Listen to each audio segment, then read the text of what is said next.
Hello and welcome back to the Eyes of O Gaming channel for another game review. And what are we looking at today? Well, this one is Kona. It's a game that got released in 2017 and was developed by Parabole, and for publishers we have Ravenscourt and Deep Silver listed. I don't actually know if Parabole still exists anymore. I was trying to find out if they had anything else going on, and I don't really see any other games that they have developed or might have in development right now. Also, their last Twitter or X post was in 2022. Ravenscourt and Deep Silver are both part of the company, I don't know if I'm saying this right, Playon? Regardless, it's part of Embracer Group. So what is Kona? Is it still worth picking up and trying for the first time player? Or was it ever? Well, let's take a look together so I can hopefully help you answer that question for yourself. Let's get into it.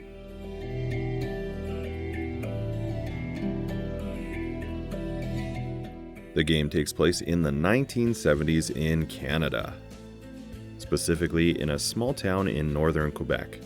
The specific town does not actually exist, but according to developers, it is influenced by many real-world locations in the area, such as Lac Saint-Jean. The player will take control of Carl Faubert, a private investigator who is initially contracted by a man named William Hamilton to investigate vandalism which is going on in the area. Although that explains why Carl is in the area, the game is going to very early on diverge from the simple investigation story into a much bigger mystery as the player progresses through. Essentially, the entire population appears to be missing, and so you're going to be exploring the area, trying to piece together a story, which I don't really want to spoil if you're a new player coming into this, but I will mention that it does dip into the supernatural, as well as having some regular old human crime story woven in. I don't want to give away too much, but I will circle back to this later on in the part where I give my own opinion on the game.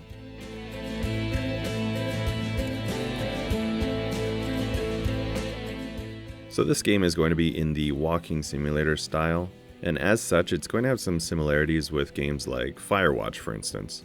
Both are set in first person and involve investigation and exploration of the area. A major difference between these two is going to be the nearly constant narration that you're going to have in Kona. Very regularly, as you play through, the narrator will pop in and talk about the location, the items, or even give hints as to what Carl is feeling or what he should be doing. Aside from Firewatch, and a game that's not actually a walking simulator, but one that I was reminded of due to some similarities, is The Long Dark. It's not so much in terms of the actual gameplay mechanics or generally what the game loop is based around, but instead this one is going to feel similar because of the location, the general look and feel, as well as the overall just general vibe of the game. There's going to be a cold, oppressive feeling within the two games, and it's definitely going to feel very similar. And the fact that both are pretty much devoid of other humans and NPCs, it's really going to have a lot in common, at least in terms of how the world around you feels. In both of these titles, you're basically just on your own, walking around, going in and out of abandoned buildings, and taking what you need to continue on.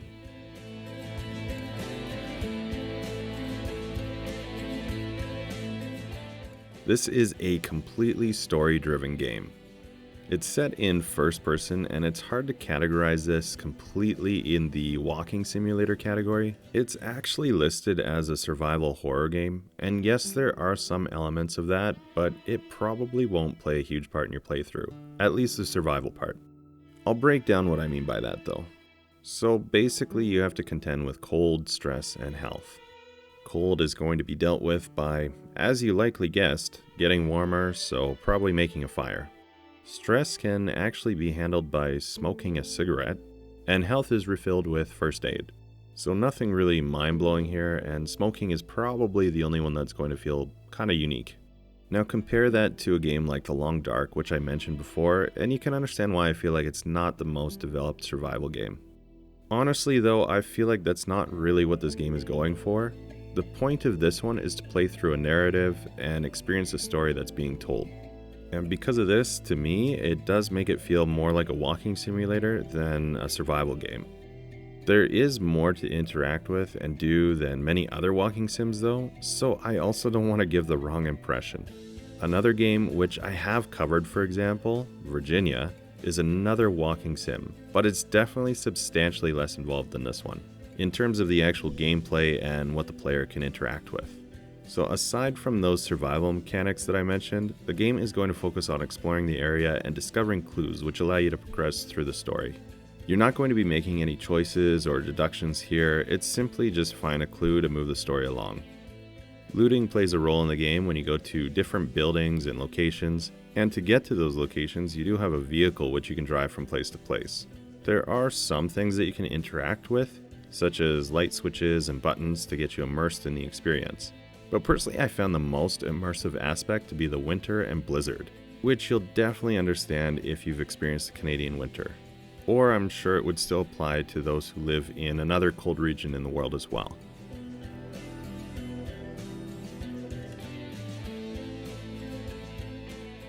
Sometimes I get negative feedback when I talk about the graphics of an indie game. Obviously, they're not going to be on the same level as a AAA game, but I'm just trying to give a general take on how they come across, without all those caveats. So I'm not trying to pick on indie games, I'm just trying to be straight with you on this. Okay, so now that you've been prepped for this, the graphics feel really dated when taken into context of when the game was released. The UI and icons are fine, but like I said, they just feel dated. A lot of the objects and clutter and that kind of thing, it all just has that really old school blocky kind of look. It's not terrible by any means, and you can tell what things are supposed to be, but I just feel like I do need to mention it for people that find these kind of things important. The one aspect where the graphics do stand out in a positive way is in the depiction of winter and the blizzard. It really does do a good job of making you feel like you're walking or driving in a blizzard at times. Personally, I also liked how lighting was done. I like when games that give you a flashlight make the flashlight necessary instead of just having some kind of ambient light, which dilutes the usefulness of the item. There isn't really going to be much diversity in the environments in the game. It all takes place in and around the same general location. So as you can imagine, the buildings are mostly all very similar. The landscape also isn't going to have that much in terms of uniqueness as you explore the map. I also thought that the text for things like when loading or location names pop up look a lot like a Quentin Tarantino movie, which I thought was neat. Of course, this is because the game takes place in the 1970s and it fits with the style.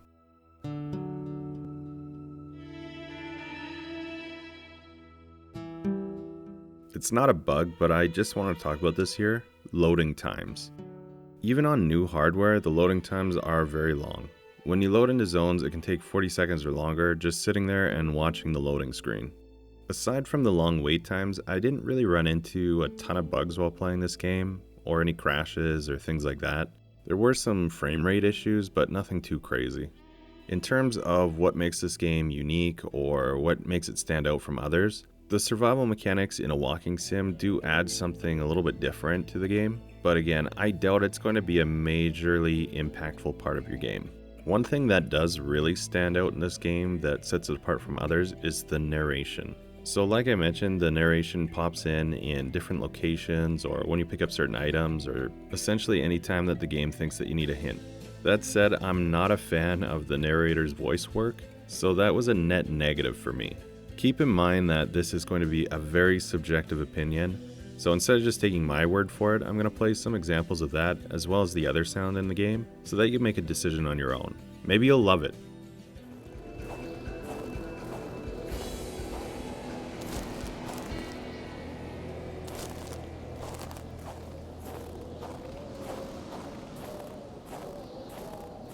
When the roads were bad, muddy, or snowed in, it was customary around these parts to close them off.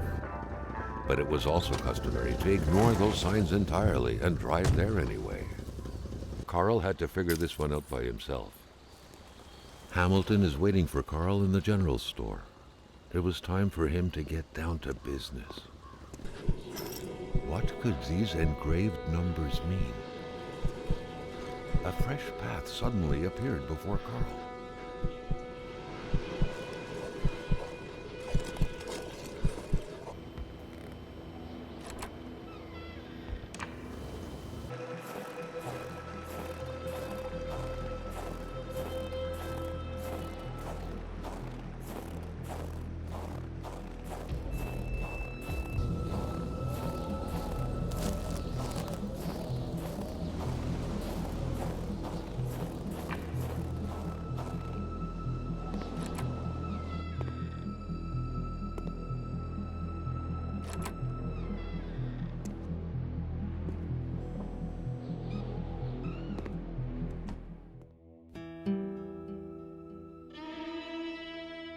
So now with the general look at the game done, let's get into opinions and subjective territory. I'm going to keep this short, but I just want to mention a couple things. If you've seen some of the other reviews on the channel, you know the deal. But for new people, don't expect a number rating or something like that because I don't believe in them. The point is to show you the game and let you decide for yourself. Not everyone is going to enjoy every game, and your experience will be subjective and personal. That said, now that I've gone over the game in general, I'm just going to talk about it a bit and my own experience for those interested. Just keep in mind that whether I enjoyed the game or not, it doesn't mean that you will or won't. You should make up your decision on whether to give it a try based on the breakdown done in the first part of the review. So did I enjoy the game Kona? It's alright. I would say that I didn't hate it, but I also didn't really enjoy it that much. So far we've got a pretty low average with the walking simulator type games on the channel. For example, I did enjoy Firewatch, but I found Virginia to be a complete waste of time. This one I'd put somewhere in the middle between those two. I found a lot of the controls to be really clunky, and the game just felt a lot older than it actually is. Aside from the movement, the visuals also came across as a game that maybe came out 5 or more years prior to when it actually released. I could definitely forgive those things with a really good story behind it, but honestly, I found the story to be not the best. The writing in this one, it really is not that inspired or unique. The overall story, even with the supernatural aspects, are pretty basic, and I feel like I've seen this story told many times before. Aside from the writing in terms of the overall story of the game, I also found the writing for the narrator to just be odd. The jokes that are told aren't funny, and they're not even corny enough to be corny funny. They're just not good. Again, this is going to be super subjective, so if you liked it, I'm sorry and I don't mean to offend you. I just did not enjoy it at all. On top of what the narrator is actually saying, I found the way they say it to be not something I'm interested in either. From what I understand, the game is originally done in French, and maybe the voice acting in French is done really well. But for the English voice actor, I just did not like the delivery at all. It all just felt super out of place, and it took me out of the immersion, and any time that the narrator would pop on, I was just not feeling it at all. Some of the tasks that you need to do to progress through the game as well, they're just not really intuitive, and it doesn't do a good job of explaining what exactly you're trying to be looking for, or what you need to do in order to progress the story along. Don't get me wrong, I really like when games don't hold your hand and leave you to actually think about what you're doing and get through the different puzzles or challenges that they give you. In this game though, it just felt so unintuitive that it crossed the line of fun and just wasn't. So all in all, I wasn't really a big fan of the gameplay, the story, the narrator, really most of the game. Basically, the only thing that I actually really enjoyed in this game was the way that winter and the blizzard was presented. It really was able to give that feeling of isolation when you're stuck in the middle of one, which I really did appreciate. So in terms of who I think this game might appeal to, well, if you're really into walking simulators or you just want a really casual experience, it's definitely not the worst choice out there, but honestly I'd recommend Firewatch over this one. If you've already played through Firewatch though, and you're looking for some other experiences in this genre of games, then maybe it's a good choice for you. Apparently there's a way to turn off or at least turn down the number of times the narrator talks. I'm not quite sure how to do this, and I didn't find out about it until I was reading about the game while doing the review, but I really wish I had have known about this while playing through. So if you're like me and you just find the narrator super annoying, then I would definitely recommend checking out the menu to see if you can find out how to do that. I assume that there must be a way to do this because it was actually a developer comment that I saw that said that you could do it. Like I said, I didn't know about this when I played through, so I don't know where it is or if it's available on all platforms, but good luck. So I hope you enjoyed this look at Kona. Have you already played through the game? Let me know down in the comments if you enjoyed it or not, and if you agreed with my own opinion. If the video was helpful or entertaining, please give me a like here to let me know, and also consider subscribing to the channel. I make and upload a variety of gaming videos, not just reviews, and I'd love to have you join the community and help direct the future of the channel. Otherwise, thank you so much for taking the time to watch today, and until next time, take care. Maintaining his composure, Carl recalled something from his military training. Wolves always stay away from populated areas. Wait, was it about bears? Everything made sense now. Poor Hamilton's denunciation was interrupted, and he figured it would be best to lock everything up and send the key to his correspondent, who would receive the box later on. Clever, but not enough. That's what happens to ordinary people playing spy.